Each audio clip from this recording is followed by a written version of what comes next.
We welcome you to the south end zone of Kyle Field. I am Will Johnson alongside Andrew Monaco, and we are kindly joined, just as we are once a month, by our Director of Athletics, Ross Bjork, for his Yell and Review. And we always come to you from the south end zone of Kyle Field, so we have no problem finding this place. But right. I got to feel we may need to start by giving the 12th man, our fans, some directions back to this place, because we haven't stepped out of here onto that field, out of this tunnel, and played a football game here in 6 weeks. That's how we begin today's Yell and Review. Pretty wild.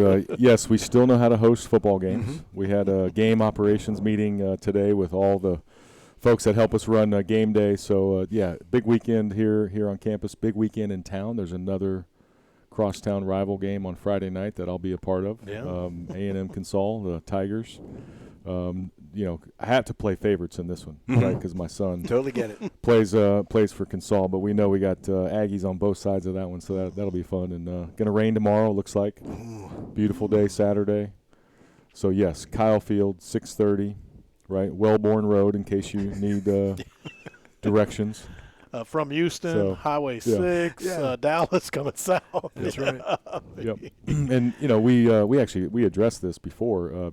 An very unusual stretch. I've never really seen this being in athletics as long as I have, but because that Arkansas game is anchored on a specific date, because it's played at a neutral site game, it limits the opportunities that the SEC can schedule around other SEC games. And so if we didn't have that game anchored there, you probably have at least one game, one more game in October, if not two. Yeah. And so that's another reason why we're obviously pivoting away from playing that game in a neutral site. So just a ripple effect, if you will. So here we are. Yeah. Let's get going. Yep. And since we are back at Kyle Field, it is fitting that the bulk of our line of questioning to begin deals with Kyle Field, the atmosphere at Kyle Field. Everybody's anxious to get back to it, see that team run out of the tunnel, the 12th man, the towels, everything, the band. But everybody's ready to get back to Kyle Field, and much of our line of questioning to start deals with the atmosphere here. So we're going to get right to it. As always, if you have questions for Ross for a future Yell and Review, submit at the official website of Texas A&M Athletics, 12thman.com/askross. Here we go. Nolan Moore is class of 22. He is from Orange down there in southeast Texas. He's got 2 questions, so we'll get to both of them here. What do Aggies need to do to help install lights similar to other stadiums in the SEC? He got a lot of feedback from the experience at Alabama when A&M was over there a few weeks ago. Everyone mentioned the lights and how they utilize them. It looks like a fun time, and he thinks, Nolan does, it would improve Kyle Field's in-game experience. South Carolina. They did right? it too. Yeah. Had the same effect. And, I think when you're looking at this, especially now that so many stadiums now have these lights, before it was like, hey, we're the first or the second university or, athletic program to install them. When I was at Ole Miss, we installed very similar lights in 2016. Didn't have the colors, but they could flash and sync with music. So that was one of the first stadiums that actually had these. And then I think Georgia and Alabama came next. So really, I think you have to say why. Why do you need something like that? Is there something missing around our in-game?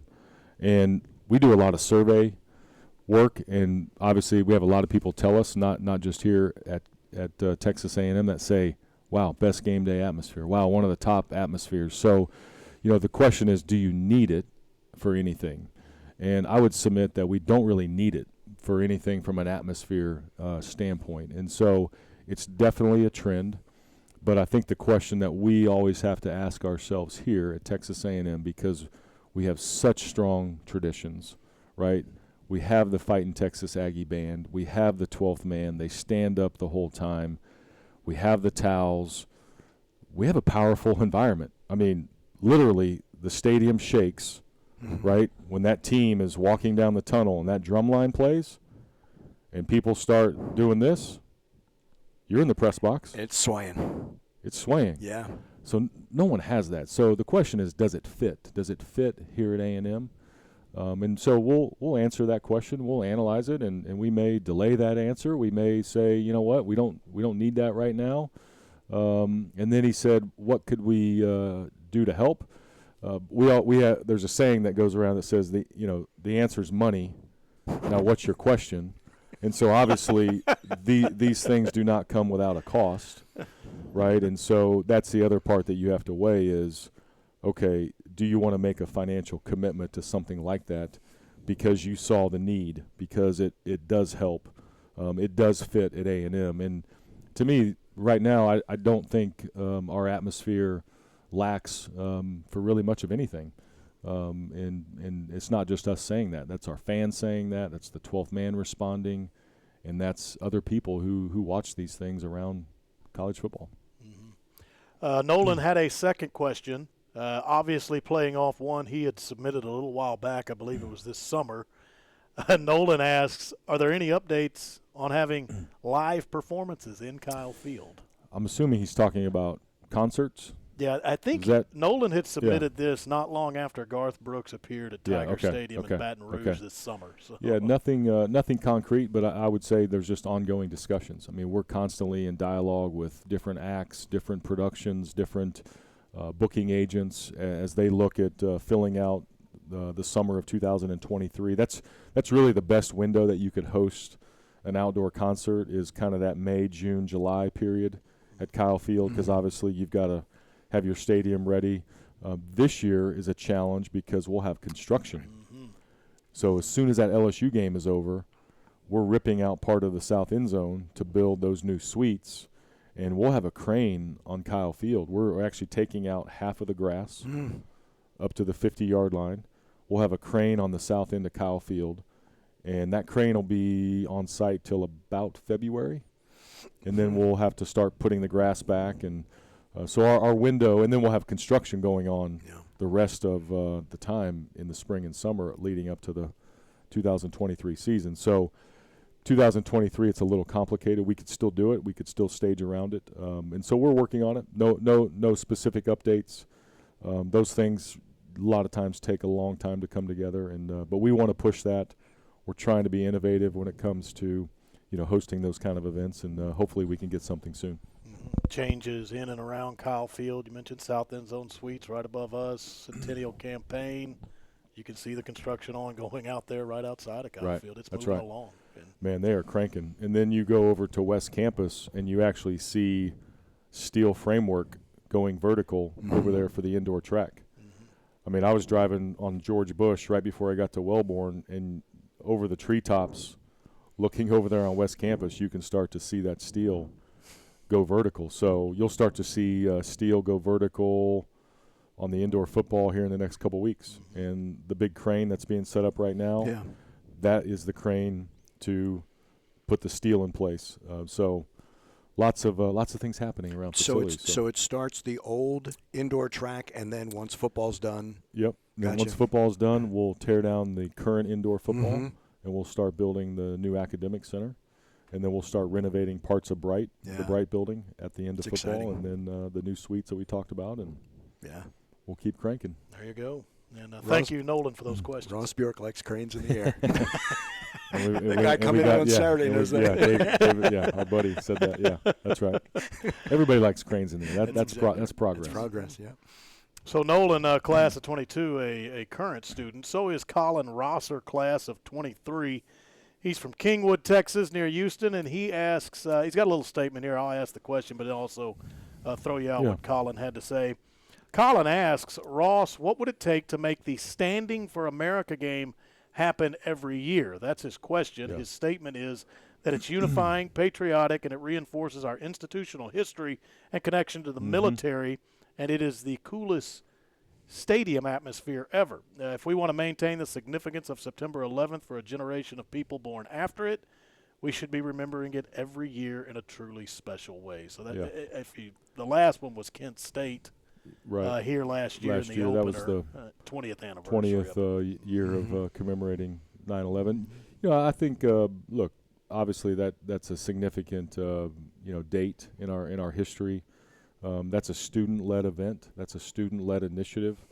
And so we have a great relationship with our student government, with all of our student groups here on campus. It takes a ton of work to deploy that because when you think about it, it's really all about the T-shirt, right? The different colors and where people sit and red, blue, and white. Obviously, they want to get the right color. So there's a lot of work.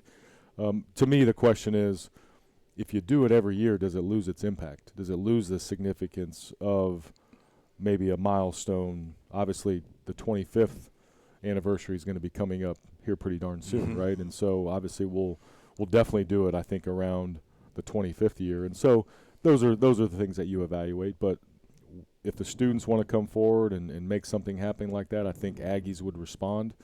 I think it's just a matter of, would it lose some of its impact if you do it every year? So same thing as the lights. Yeah. You analyze it, you ask the questions, you brief and debrief on it, and we'll see what happens. Yeah, with the lights, almost you think, well, that's cool the first time you see them. What about the 50th? Yeah, and look, in South Carolina, that place was loud and engaged, but literally they used them every single moment. Right. There was not one moment that Very they true. did not use them. It was And so, constant. again, going back to, okay, is it going to have the right impact? Right. I mean, literally every single moment there was something happening with the lights. And I don't think, based on the feedback that I've heard, that people would want that here, where every time it goes dark, it flashes, it's color. So, again, people do it their own way. And, again, South Carolina had a great atmosphere.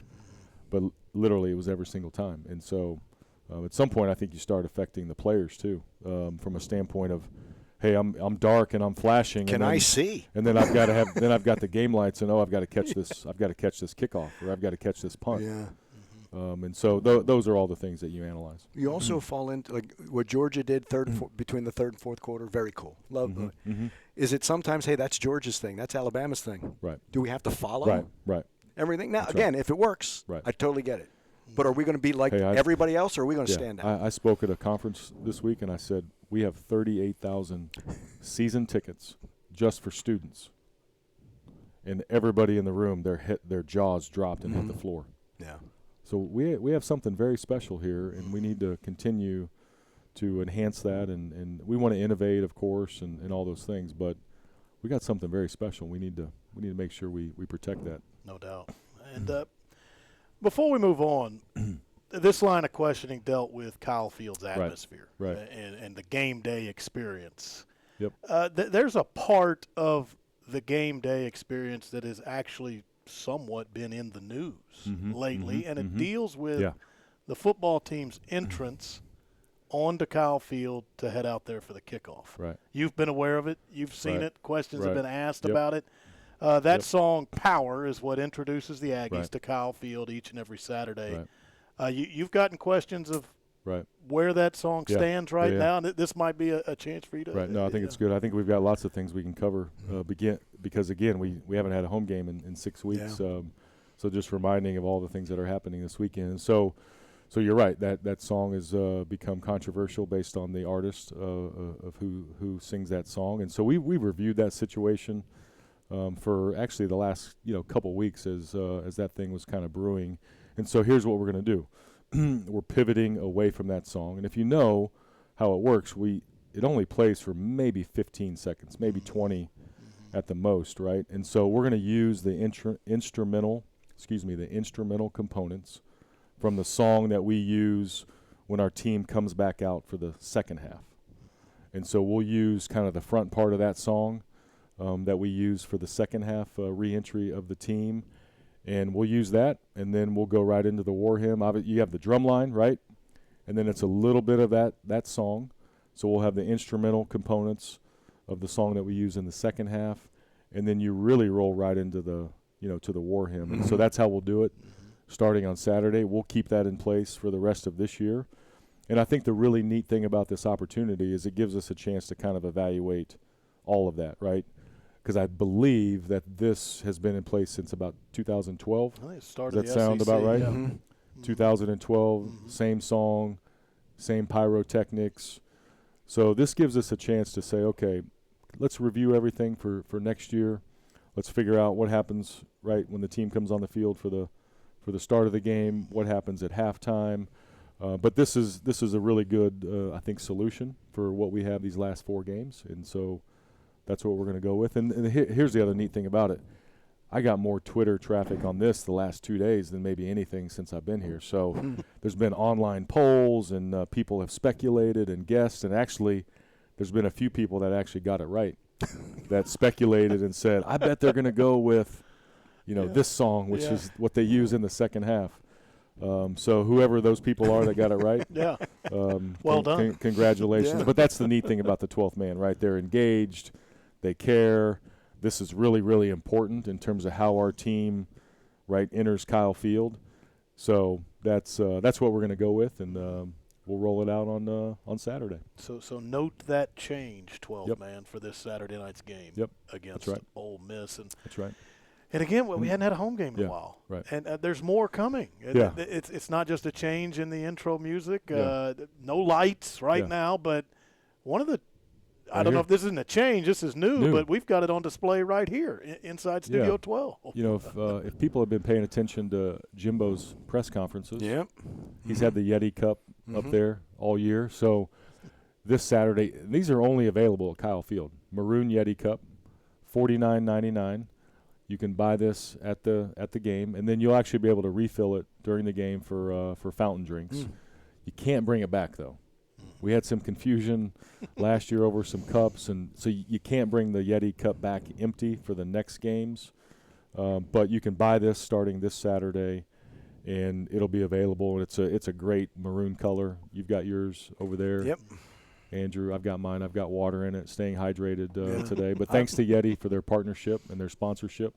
But these will be available only at Kyle Field. Exclusive at Kyle Field. And then the other thing is, look, we're in a new era, right? Name, image, likeness. And the other thing that we'll have is out on the North Plaza, and we announced this earlier this week, is we'll have an NIL shop called Rep the Aggies, right? And so student athletes, we started this program back in August where student athletes could opt into a program where fans could purchase their individual jerseys of each player that chose to opt in, and we'll have a store. We'll have an on-site store set up on the north end of Kyle Field from noon until 6:30, and we'll have other NIL merchandise out there with our student athletes, and other universities have done this, and this has been an evolution for us and we would have done it sooner. We just haven't had a home game right until now, and so people will see that as well on Saturday. So lots going on, lots of exciting things ready for game day. We've been waiting so long to get back here. I know. Just unveil it all. You just miss it. Here we go. You just miss it. You go into other places going, well, we do it better. All right, so looking forward to Saturday night, 6:30 A&M and Ole Miss here at Kyle Field. Moving along with the questions from the 12th man. I remember Garrett submitting one last Yellen Review. He's from Cincinnati. He said he's class of 22 and a half. We deciphered that his graduation is coming up here in December. So another congratulations to you, Garrett, as you're getting close to closing out. But he wants to know, what would be your preferred 3 opponents for a pod, in quotations, for future SEC scheduling, assuming 9 conference games? And then he goes on to ask, would we get Texas or LSU if it was 1 every year and a 7 every other year format, if you can break that down, if you will? Yeah, we have been on record saying that we here at Texas A&M prefer 9 conference games, and that model would include 3 permanent opponents and 6 rotational opponents. The other option that's on the table is staying at an 8-game schedule, and you'd have 1 permanent opponent, and you'd have 7 rotational. And so if you go with 8 games, he asked if Texas or LSU would be the 1 every year, 7 rotational. It would be LSU, because Texas would have Oklahoma as their permanent. Gotcha. So that's the 8-game model. We would have LSU as our permanent opponent in an 8-game model, and Texas would have Oklahoma. If it's a 9-game model, you have 3 permanents and 6 rotational. And so as far as preferred, I could have a list of who I'd prefer from a competitive standpoint, and I could have a list of who I'd prefer from a fan interest, rivalry, hey, who brings the most exposure. I could probably have 2 different preferences, right? And so what we have to stick to is what protects the rivals, Texas, right? LSU, right? And then the third game is probably lesser of an impact, because if you roll through the rest of the SEC model, the same thing would apply to protect rivals and protect maybe secondary rivals. So Alabama, Auburn, Alabama, Tennessee, Georgia, Florida, Georgia, Auburn, right? And by the time you start doing the math on that, that third opponent is not necessarily random. It's based on maybe a few things of criteria, but there's not many options left, right? And so the things that have been shown to us are Texas, LSU, Mississippi State. So we haven't voted on that. Right. Nothing is final. It looks like we thought we might have a decision this fall, but it looks like maybe early 2023 is when we can reach a final decision on football scheduling format when Texas and Oklahoma enter in 2025. Okay, good information. And by all there. accounts, that's the timeline. Is fall of 2025 for this transition. So there's been news lately around the Big 12 and those conversations, and so that's what we're gearing up for is fall of 2025. All right, excellent information. Thank you, Garrett, for that question, and congratulations on your upcoming graduation. We might ought to say that to everybody, though. That's right. Garrett, Colin, we had Nolan, some, they yeah. all look like they're about to finish here, and congratulations. I bet they all have their rings by now. Yep. I would assume that. So. We go from the young crowd to the old guy. Yeah, to the Sutton. to the old ag here. And right. My question is, how do you want to divvy this up? Because I am seeing 2 questions submitted by Sutton, yet a total of 4 question marks on here. Oh, boy. Okay, Sutton. How do we dive He's going into deep. this? We love Sutton. Yeah, Sutton's our guy. He's getting into it here today. But Sutton, friend of the program, class of That's 93 right. from right here in College Station. He's talking baseball first, though, and what could be coming to Olsen Field at Bluebell Park. So Sutton leads off with, as someone who's been on the season ticket waiting list for 4 years, increasing capacity to 15,000 seats and becoming the largest in baseball is exciting. Since you have built and experienced great SEC baseball atmospheres at Ole Miss, Mississippi State, and LSU, is it even possible to have the best atmosphere without great outfield seating? That's where he begins. Should we answer that first one? Is it possible to have it's not possible to maximize your capacity without having some outfield seating. And clearly we've done that the last 2 years, right? We started with COVID where we had some temporary seating out there in right field. Obviously we kept that for this year. So I agree with that you have to have outfield seating in order to maximize your atmosphere, maximize your capacity. So that would be the first answer. And then you have a second one. Yeah, he continues with Olsen Field at Bluebell Park. So if not, is there any potential of rebuilding Olsen in its current location, but moving the park west and south to provide outfield seating? And I got to get my directions right here. So we have to assume that where Bluebell sits right now, just take home plate. Home plate's going to stay where it is. We have to assume that, which means the current seating structure stays in place. There are ways to expand outfield seating without doing what Sutton suggested, and that is kind of moving the ballpark to the south and to the west. And that just comes down, frankly, to logistics. So you'd have to not play in Bluebell for a period of time because there's no way to demo the stadium and then rebuild it in an off season. And I know what we did at Kyle Field, but it's a different deal in baseball. And then you just look at the cost of doing that. And so we believe, based on things we've looked at, there are ways to expand outfield seating, both in left field and in right field, while you're not moving the railroad track, and you're not moving the rec center, and we have a fire lane. So there are some challenges, but we think we can be really creative and really have some neat spaces. And so we're going through concepting right now. We're going through kind of high-level thinking about what is possible. As far as the 15,000 number that he threw out there, we're going to try to have as many seats as we can. Does the footprint yield 15,000 seats? As far as actual physical seats, probably not.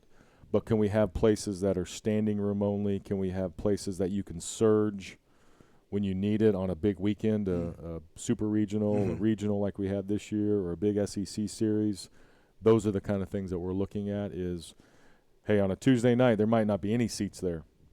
But on a Friday night, there might be 1,000 people in that section doing whatever, standing, countertop, temporary seating. Those are the things that we're going to look at to really, really maximize the footprint and make Bluebell what it should be. And that should be one of the top. We got the fans. We've got the size and scale of the fan base. Let's maximize it. But it's really premature to say, hey, it's going to be this number or that number, because we're really just getting into the high-level concepts right now. Does it help that groups, we've gone from the days of putting ballparks in suburbs and having all this area. Now they're able to go back downtown and maximize those spaces. Does it help working with groups like that? Oh, totally. I grew up a Kansas City Royals fan. Growing up in Kansas, our summer vacations, we'd go to Royals games, and it's a big old parking lot right next to the Chiefs. You got the Chiefs and Royals Stadium, Truman Sports Complex, and the Royals are talking about moving downtown Kansas City, and using all the different architect groups in Kansas City. And so the architect group, who's kind of the lead on the Kansas City discussions, is Populous. Populous designed Kyle Field. They're designing all of our new stuff. And so we're engaged with them on Bluebell Park, Populous. And so they have a great baseball feel and a great baseball history. That's exactly what's happening. So, look, Bluebell's a great location. From a campus perspective, traffic, all those things, it's a great location. Got some limitations, but I really think we can be creative and work around those. I'd just like to watch Ryan Targach and Jason LaViolette. Well, Jace put it onto Welburn. He stopped traffic, and Targach is going to hit a train. Yeah. Hey, and I know I went long, and we forgot his third questions. But can you build outfield seating while still being able to? Yes, that's obviously going to be something that we make sure. Those trains. Let's make sure is part of it. And again, that kind of goes back to exactly how is it built? Do we surge it on some weekends, and it's not as full to capacity on other games. So those are all the things that we're going through. It's pretty exciting that you can change like that. It makes it more fan friendly, doesn't it? As opposed to seeing empty seats, right? Maybe on that Tuesday, and then having imagine in the Super Regional, right? Against That's Louisville, what you could have done with that. Just the fact that he says he's been on the waiting list for 4 years to just buy a baseball season ticket. It's there. Yeah. The fan support is there, and so we need to deliver on a really good product so we can get more people to support Aggie baseball for sure. No doubt. And Sutton had one more for you here. Not baseball. Not baseball. He threw out some stats that references the offense for the football team. It was a rough stretch to close the road trip for Aggie football. And Sutton asked, as the AD of Texas A&M University, what can you do to change this current trend in our football program? Yeah. Well, I think it really goes back to, what is my role as an athletic director? And I was talking to one of our young staff members today at lunch who he wants to be an athletic director, Josh Lockhart. He's a new employee in our business office. And he was like, "Hey, what's your day like?" And I said, "Well, there's no day that's typical, but let me tell you what I believe I should be doing as an athletic director in order to make sure that the athletic department is performing at the highest level. Number one is staff and coach development, mentorship, support, guidance, whatever that looks like, right? And sometimes we have to make changes, but who we have leading our programs is the most important thing because that impacts our student athletes. That impacts performance. So I need to make sure that part is right. The second thing I told him is resource acquisition, being involved in how are we funding our program? Do we have the right kind of tools in place in order to maximize performance, in order to support the staff and coaches so you guys can all perform at your highest level? And then supporting our student athletes for life after sport. Hey, this is not going to last forever. What are we doing to prepare them? And then teach and educate was the last thing I told him. And so I'm going to use that philosophy here with Coach Fisher. He has already said, hey, look, we will analyze everything. But we're also trying to win games right now. We're trying to win these last 5 games, and we're committing everything we have to work hard to put the players in the best position for this year, to try to maximize this year. It has not gone like we planned. Obviously, We do not want to be where we are. We all understand that part of it.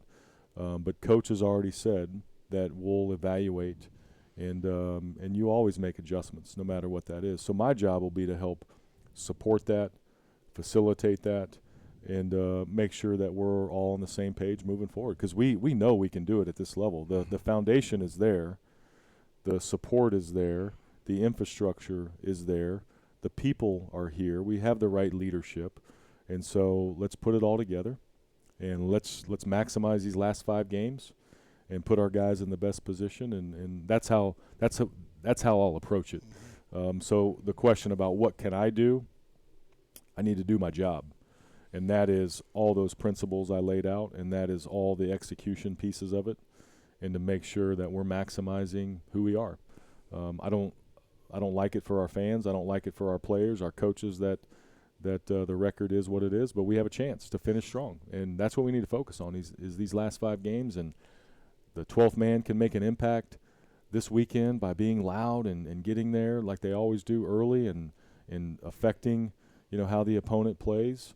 And we have a chance. Those last 4 games at home and a road game is, let's finish strong, and let's create that spark that we need. And then you always analyze, and that's what we're going to do. Andrew and I were talking on our Studio 12 show Wednesday that, it's been a rough stretch, but the last 2 games are against 2 really good teams on the road. They both came down to the final play. Right. Now, one I get was from 2 yards, and one was a Hail Mary. But this is a football team that's not as far from the win column as you might think. Right. The last 2 games right there to the end. That's against Alabama and on the road against a good Carolina team. Look, no one wants to make excuses, and Coach says that all the time. But you look at 1 or 2 plays in the App State game, 1 play in Alabama, 1 play South Carolina. Again, should we be in that position? Okay, maybe not. But that's the fight in this team. Being down 17-0, no panic, could have easily folded, and so don't want to put ourselves in that position. But if you are in an adverse, how do you respond? And our guys responded, and now we just need to finish and play well this weekend, and it's going to be a great atmosphere. I think we've got close to 100,000 distributed, and the weather's going to be great. The rain will clear out of here, so let's pack Kyle Field. Let's make it intimidating. Always say Kyle Field on Saturday night is something special. Yeah. Right? Absolutely special. I think we covered enough here that we're ready to host another game. Yeah. Let's do it. Kyle Field can we play? Do we have to wait? I've got one more question. Yeah. Arbo you got Lofton. one? Okay. Oh, did he? Yeah. Can you talk about Chris Park and his responsibility? Yeah, Chris Park is a new leader in our program. He's our deputy athletic director for external relations. Chris is an Aggie, class of 02. He has been on a journey through college athletics, TCU, Sam Houston, Texas State, UTEP out there in El Paso, and has recently been at Washington State leading their external relations. And so we recruited Chris this spring. Michael Thompson left and went to the SEC Network. We recruited. That was a really hard recruiting job, let me tell you. Hey, Chris, do you want to come back to Aggieland? Where do I sign up? I remember I gave him the term sheet, and he didn't even look at it. He's just like, yes. He said, "You see this ring?" Let me call Anna and tell her. And then like a couple days later, he's like, "Oh, by the way, I didn't thank you for the term sheet. Thank you." But no, Chris is great. Energy, passion. Obviously, look, he's talented. Forget being an Aggie. He is talented in his own right. Being an Aggie is the added bonus, where he knows this place, he knows the buttons to push, he knows how to innovate, while also, protecting all the traditions. And so that it's been really neat to see. And he oversees sponsorship, communication, 12th Man Productions, any marketing initiatives that we have. He's the liaison with our licensing program. He oversees baseball. He's the sport administrator for baseball. So he's helping Coach Schlossnagel, build that program, and just a resource. He's somebody that I can rely on and say, hey, what do you think about this? Or, hey, I'm thinking about saying this or that. And he can help craft messages, and just a really poised leader. And he'll be an AD. I hope he stays at A&M as long as I'm here, but he'll be an AD someday. and we'll celebrate that when that happens. So. Really excited. You have a lot of people on your staff you can say that about, no, which we is have, nice, yeah, right? we have a great team. That's what you want. You know, and it's hard to single out just one. I mean, all of our deputy ADs, they're all poised to become athletic directors. And then we started a new group called our administrative leadership team, and it's bringing together about 40, 45 leaders that are more kind of mid-level, if you will. So we've started that group to really, bring people together. And then we just did an all-staff session, today. We do a monthly all-staff meeting. So trying to just pour into our staff. We have a group that we talk about leadership. We talk about diversity, equity, inclusion. I mean, just all the things to try to be the best version of Texas A&M athletics that we can be. And so that's our focus. And Chris is a big part of that, along with about 325 others across here. So thank you all. All right, great to have Chris aboard. Great to get another Yellen review in the books. And like I said, I think we're set. I think we can host another football game 6:30 Saturday night, Ole Miss. Let's do it. We'll see everybody there. Okay. Absolutely. Right, Thank you. Ross. Thank you all. All right, that closes us out on the Yellen Review. Our thanks to our producer, Matt Simon, our director, Chris Brogdon. Again, for a future Yellen Review, if you have a question for Ross, submit it at 12thman.com/askross. So long, everybody. See you Saturday night at Kyle Field.